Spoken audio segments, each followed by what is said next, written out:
Assalamualaikum warahmatullahi wabarakatuh. Salam bahagia dan salam guru penggerak. Apa kabar Bapak Guru hebat? Jumpa lagi dengan saya Delvia Andrini dengan video menyebarkan pemahaman dan penerapan tentang budaya positif. Saya Delvia Andrini SPD MM dari SMA Negeri 1 Payakumbuh, CGP Angkatan 6 dari Kota Payakumbuh, Sumatera Barat. Fasilitator saya adalah Ibu Apiani Tatungka dan pengajar praktek Ibu Sonia Anggraini MPD. Pada video kali ini, saya akan memberikan sosialisasi tentang budaya positif di keluarga besar SMA Negeri 1 Payakumbuh. Selamat datang para guru hebat. Mari belajar bersama, berkolaborasi, saling mendukung demi wujudkan disiplin positif di sekolah kita tercinta. Kita berkolaborasi, belajar bersama, dan saling berbagi. Menurut Ki Hajar Dewantara, tujuan pendidikan menuntun segala kodrat yang ada pada anak agar mencapai keselamatan dan kebahagiaan yang setinggi-tingginya, baik sebagai manusia maupun sebagai anggota masyarakat. Ki Hajar Dewantara menegaskan bahwa dalam pendidikan hendaknya sesuai dengan kodrat alam dan kodrat zamannya, sehingga pendidik itu tidak bersifat statis tetapi bersifat dinamis. Tetapi kita tidak bisa memastikan kamu harus menjadi ini, kamu harus tumbuh seperti ini, tetapi kita hanya memberikan arahan kemana mereka akan tumbuh. Seperti yang analogikan seperti batang padi yang tumbuh. Kita sebagai guru hanya memberikan perawatan, ya, sebagaimana petani memberikan perawatan kepada padi, mencari padi dengan pupuk yang berkualitas agar mereka tumbuh dengan maksimal dan memberikan hasil yang terbaik. Tetapi ke arah mana padi itu hendak tumbuh, kita tidak bisa menentukan. Ya, kita tidak bisa ke arah mana dia tumbuh, tapi kita hanya memberikan perawatan agar dia dapat tumbuh dengan baik. Begitu juga dengan peserta didik kita, kita tidak bisa memastikan kamu harus jadi ini, kamu harus menjadi itu. Mereka lah yang menentukan sendiri kemana mereka akan tumbuh, mau jadi apa mereka. Kita sebagai guru hanya memberikan bimbingan, tuntunan, dan arahan bagaimana mereka tersebut supaya bisa juga mencapai apa. Menurut Ki Hajar Dewantara, disiplin positif diartikan sebagai bentuk kontrol diri, yaitu belajar untuk mencapai tujuan mulia. Disiplin berbeda sama sekali dengan hukuman, meskipun disiplin sering diterapkan dengan menggunakan teknik hukuman. Bapak Ibu, ada 3 teori motivasi perilaku manusia. Yang pertama, untuk menghindari ketidaknyamanan atau hukuman, motivasi ini bersifat internal. Kemudian kedua, untuk mendapatkan imbalan atau penghargaan dari orang lain. Motivasi ini bersifat eksternal. Dan yang ketiga, untuk menjadi orang yang mereka inginkan dan menghargai diri sendiri dengan nilai-nilai yang mereka percayai. Bapak Ibu yang saya hormati, kita bedakan antara hukuman dan konsekuensi. Tindakan terhadap sesuatu pelanggaran pada umumnya berbentuk hukuman atau konsekuensi. Hukuman adalah sesuatu yang menyakitkan, perlu terjadi, dan sifatnya mendadak. Sementara konsekuensi telah disepakati bersama dan pelanggar dibuat tidak nyaman untuk sementara. Bapak Ibu, disiplin positif pada diri siswa perlu kita kembangkan. Nah, bagaimana penerapan disiplin positif? Strategi apa yang perlu dilakukan oleh kita sebagai orang tua atau guru atau pendidik agar disiplin positif pada diri siswa itu tumbuh? Nah, Diane Gassen menerapkan ada 5 posisi kontrol yang bisa dilakukan oleh seorang guru atau pendidik. Kita lihat satu persatu. Posisi kontrol yang pertama adalah sebagai penghukum. Pada posisi ini, perbuatan guru berupa menghardik, menunjuk-nunjuk, menyindir, dan menyakiti. Hasilnya, siswa akan memberontak, menyalahkan orang lain, dan berbohong untuk menutupi kesalahannya. Nah, itu lakukan agar tidak dihukum. Siswa meletakkan guru di luar dunia berkualitas karena siswa benci atau tidak senang. Guru seperti ini bukan seorang yang difavoritkan oleh siswa. Posisi kontrol yang kedua adalah membuat orang lain merasa bersalah. Pada posisi ini, intonasi guru lebih halus. Misalnya, aduh kok kamu telat lagi? Kamu kan sudah bilang, kamu mau tepat waktu datang ke sekolah. Kok sekarang telat lagi sih? Nah, guru banyak berceramah dan mengeluarkan kata-kata yang mengaduk-aduk perasaan. Sehingga murid merasa bersalah. Dia merasa orang yang paling tidak bermanfaat, yang merasa rendah diri, maka dia akan menyembunyikan, menyangkal, dan berbohong untuk menutupi kesalahannya. Siswa merasa sangat rendah diri dan dia akan mengatakan, maafkan saya. Siswa menganggap dirinya jelek dan bukan anak yang baik. Dan dalam jangka yang panjang, hal ini bisa berakibat buruk bagi anak. Posisi kontrol yang ketiga adalah guru mengambil posisi sebagai orang dekat dengan anak-anak. Ia menjalin hubungan pertemanan dengan humor dalam mempengaruhi siswa. Tutur katanya ramah, kadang bercanda, dan sok kenal, sok dekat dengan anak.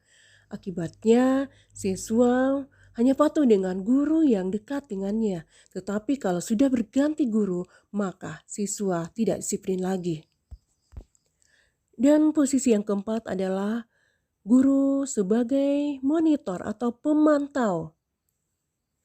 Pada posisi ini, jika siswa tidak disiplin, guru lebih santai. Ia tidak menghardik, berkata dengan intonasi yang datar saja. Dan guru mengingatkan peraturan yang disepakati. Apa aturan kita? Jadi, guru menghitung, mengukur, dan memberikan konsekuensi. Akibatnya, anak menyesuaikan diri bila diawasi dan ia menitik beratkan pada apa akibat atau hadiah untuk dirinya. Dan posisi kontrol yang kelima adalah guru sebagai manajer.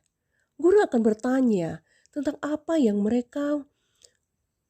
membuat mereka terlambat. Anak diharapkan jujur menjawab. Misalnya, saya terlambat karena semalam nonton Bu, saya main game Bu, dan sebagainya. Guru merespon dengan kata-kata, misalnya, apa yang kamu yakini tentang kesepakatan kelas kita? Bahwa Anda akan menghargai waktu? Apa yang bisa kau Dalam hal ini, anak dilibatkan mencari solusi dari kesalahan. Ia belajar dari kesalahan, anak diajak mencari solusi. Mereka diajak bicara dan diarahkan pada nilai-nilai yang diyakini terutama pada kesepakatan kelas. Guru memberikan pertanyaan-pertanyaan yang bermakna kepada siswa sehingga dia bisa mencari solusi dari kesalahan yang mereka perbuat. Nah, Bapak Ibu, dari keterangan tadi kita bisa merenungkan di posisi kontrol mana kita berada saat ini. Bapak Ibu, budaya positif merupakan perwujudan dari nilai-nilai atau keyakinan universal yang diterapkan di sekolah. Bapak Ibu, restitusi merupakan kolaborasi yang mengajak siswa untuk mencari solusi dari masalah yang dihadapinya. Siswa diajak berpikir tentang orang seperti apa yang mereka inginkan dan bagaimana mereka harus memperlakukan orang lain. Ada tiga, ya, segitiga institusi. Kan kita lihat satu persatu. Langkah pertama adalah menstabilkan identitas. Langkah pertama pada bagian dasar segitiga adalah menstabilkan identitas. Jika Anda berbuat salah, maka ada kebutuhan dasar mereka yang belum terpenuhi. Bagian dasar segitiga institusi memiliki tujuan untuk merubah orang gagal karena telah berbuat kesalahan dengan mengatakan kalimat seperti, misalnya, ya tidak ada manusia yang tidak melakukan kesalahan.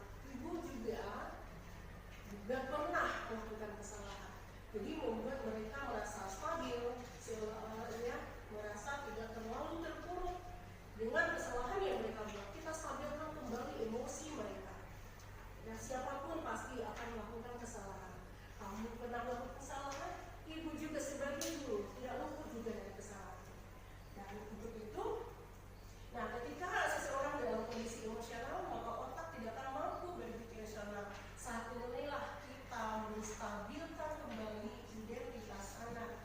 Anak kita bantu untuk tenang dan mencari solusi untuk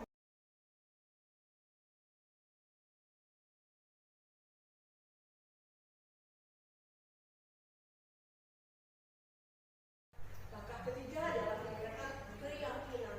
Trio kontra, ya, teori kontra menyatakan bahwa pada dasarnya motivasi secara internal. Ketika langkah 1 dan langkah 2 sukses, maka kita perlu menanyakan keyakinan kepada diri kita. Seperti tadi telah masuk ke nama kamu, kita tanya, Anda masih ingat ya dengan keyakinan? Pani, kenapa ibu panggil? Ibu tahu alasan ibu panggil sekarang? Ya, kenapa? Karena tadi jelas diri untuk makan masuk. Ya, jadi ibu tidak menyalahkan Pani karena mungkin ya siapapun bisa membuat salah ya. Tapi yang penting Pani menyadari kesalahan itu. Kita kan apa tadi masuknya jam 7.15 ya. Dan kami udah ingat itu udah bel ya. Tapi nanti dulu tidak masuk ke kami. Jadi untuk yang akan datang sebaiknya masuk ke kami dulu. Kami bisa menjelaskan nanti kan ada tulisan. Ya, dan kemudian ibu mau tanya, kira-kira kenapa kalau Pani ke kantin dulu tidak ke kantin? itu karena dari rumah tadi nggak sarapan Bu.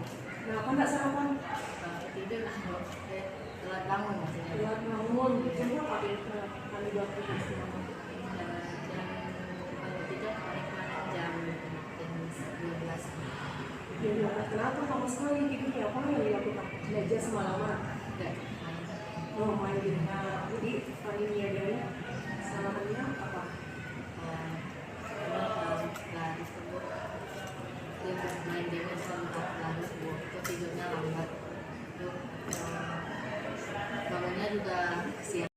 Ini di belakang kan kita udah membuat kesepakatan ya, kesepakatan kelas apa yang disebut juga dengan keyakinan kelas. Nah, Pani masih ingat apa saja keyakinan kelas kita? Iya, apa aja Pani? Karena datang ke kelas tepat waktu. Iya, terus apa lagi? Yang ketiga tidak keluar saat betul tidak ada. Yang keempat tidak berencana saat itu menjelaskan. Nah, dari keyakinan kelas tadi, Pani merasa nggak ada keyakinan kelas yang Pani nggak? Ada keyakinan yang mana? Masuk kelas tepat waktu. Nah, jadi berapa menit tadi Pani waktu ke kelas? 15 menit. Nah, 15 menit itu cukup panjang ya. Jadi apa yang seharusnya Pani lakukan apa? Pertama yang harus saya lakukan bidangnya lebih cepat dulu Ya. supaya badannya lebih awal dan bisa sarapan dengan lebih. Ya, jadi kita meyakini ya, kami juga meyakini ya keyakinan kelas kita. Jadi mudah-mudahan ada perubahan ya, biasanya tidak telat lagi masuk ke lokalnya. Dan kami mungkin apa keinginannya setelah menyadari kesalahan tadi, apa harapannya, apa keinginannya untuk melaksanakan keyakinan kelas itu? Harapannya saya ingin menjadi lebih disiplin lagi. Iya. Datang ke kelas Bu. Ya, jadi ibu berharap begitu ya, bisa kami lebih awal datang ke kelas, telat lagi dan tidak waktu itu ke kantin. Seandainya lapar kan bisa nanti berusaha ada untuk makan gitu ya. Terima kasih banyak, jadi ada pada sini dan mengizinkan untuk kembali. Iya, selamat malam.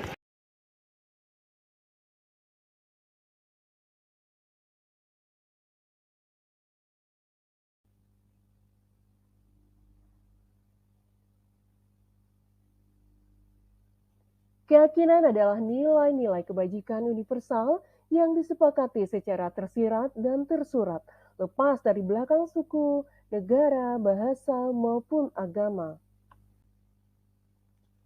Dengan menyepakati keyakinan kelas, maka anak-anak terbiasa untuk mengikuti atau melaksanakan budaya positif, baik di kelas maupun di sekolah.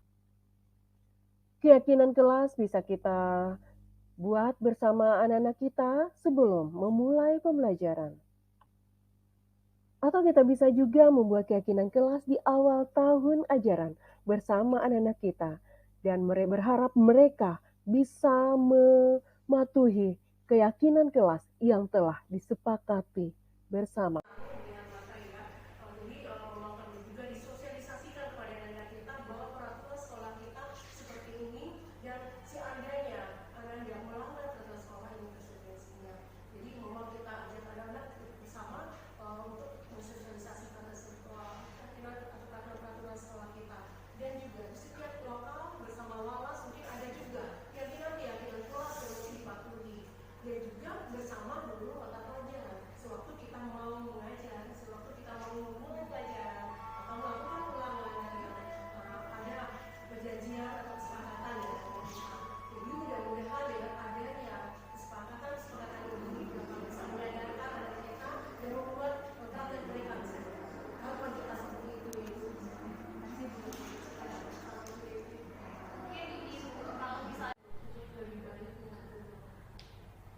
Ya, terima kasih Bu. Berarti restitusi ini itu mungkin definisinya ya Bu ya. Berarti kata atau istilah lain dari restitusi ini kalau dulu apa kira-kira? Ya mungkin saya menambahkan dari yang sudah dijelaskan Ibu ini ya Bu ya.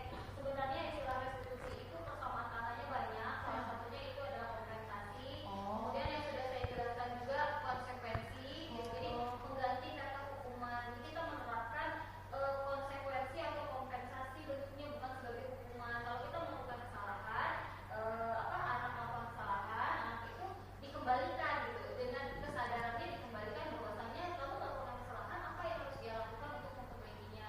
Kalau dulu mungkin istilahnya kan konsekuensinya apa, kompensasinya apa kalau kamu kesiangan seperti itu gitu. Jadi restitusi ini adalah istilah yang disampaikan oleh dosen tadi. Jadi kita adaptasi istilahnya itu ke restitusi yang digunakan di konsep pemikiran mengajar dewasa dan kurikulum mereka. Kita lebih luas ke dictionary. Terima kasih. Ya, makasih ya Bu. Jadi memang juga disosialisasikan kepada anak kita bahwa peraturan sekolah kita seperti ini dan seandainya anak yang melanggar peraturan sekolah ini konsekuensinya. Jadi memang kita ajak anak-anak bersama untuk mensosialisasikan peraturan sekolah kita dan juga di setiap lokal bersama Walas mungkin ada juga keyakinan kelas yang mesti dipatuhi dan juga bersama dulu mata pelajaran sewaktu kita mau mengajar, sewaktu kita mau memulai pelajaran atau melakukan ulangan ada perjanjian atau kesepakatan ya dengan kita. Jadi mudah-mudahan dengan adanya kesepakatan ini dapat bisa menyadarkan anak kita dan membuat target mereka harapan kita seperti itu.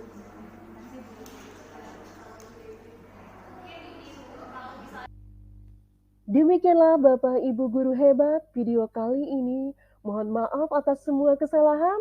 Assalamualaikum warahmatullahi wabarakatuh.